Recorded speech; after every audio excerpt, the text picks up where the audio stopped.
मुख्यमंत्री आणि गृहमंत्री राज्य सांभाळण्यात अपयशी, निवडणुका घ्या आणि राज्यात राष्ट्रपती राजवट लागू करा, संजय राऊतांची मागणी।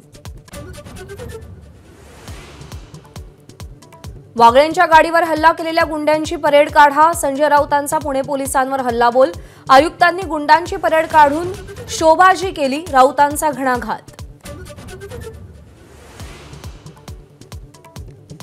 शरद मोहोळच्या पत्नीला धमकावणारा आरोपी मार्शल लीलाकार ससून रुग्णालयातून फरार, प्रकृती ठीक नसल्याने ससून रुग्णालयात उपचार घेत होता।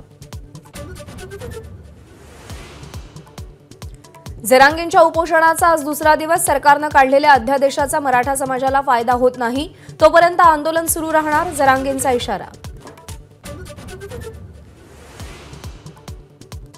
गोंड गोवारींच्या सवलती पूर्ववत करण्यासाठी 85च्या GR मध्ये दुरुस्ती, उपमुख्यमंत्री फडणवीस आणि गोवारींच्या बैठकीत एकमताने निर्णय।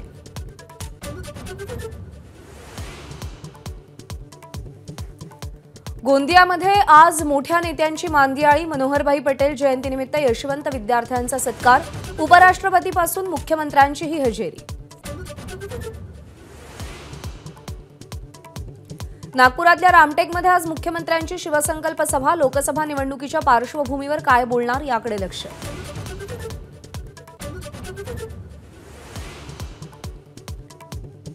नागपूरमध्ये गेल्या 48 तासात 3 हत्या, तर फेब्रुवारीच्या पहिल्या 10 दिवसात 7 जणांची हत्या, तर गुंडांना पोलिसांचा धाक उरलाय की नाही, सर्वसामान्यांचा सवाल।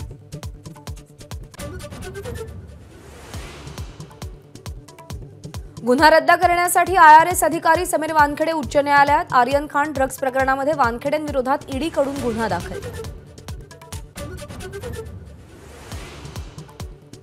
बिहारमध्ये उद्या होणाऱ्या बहुमत चाचणीपूर्वी मोठ्या घडामोडी, आरजेडीच्या आमदारांचा मुक्काम तेजस्वी यादवांच्या निवासस्थानी, बहुमत चाचणीच्या पार्श्वभूमीवर खबरदारी।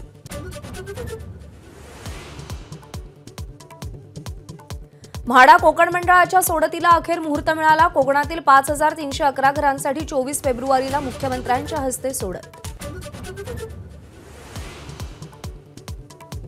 विदर्भाला अवकाळी पावसाचा तडाखा, भंडारा, वर्धा, यवतमाळ, अमरावतीमध्ये जोरदार गारपीट, मराठवाड्यालाही अवकाळीसह गारपिटीचा इशारा, येलो अलर्ट जारी।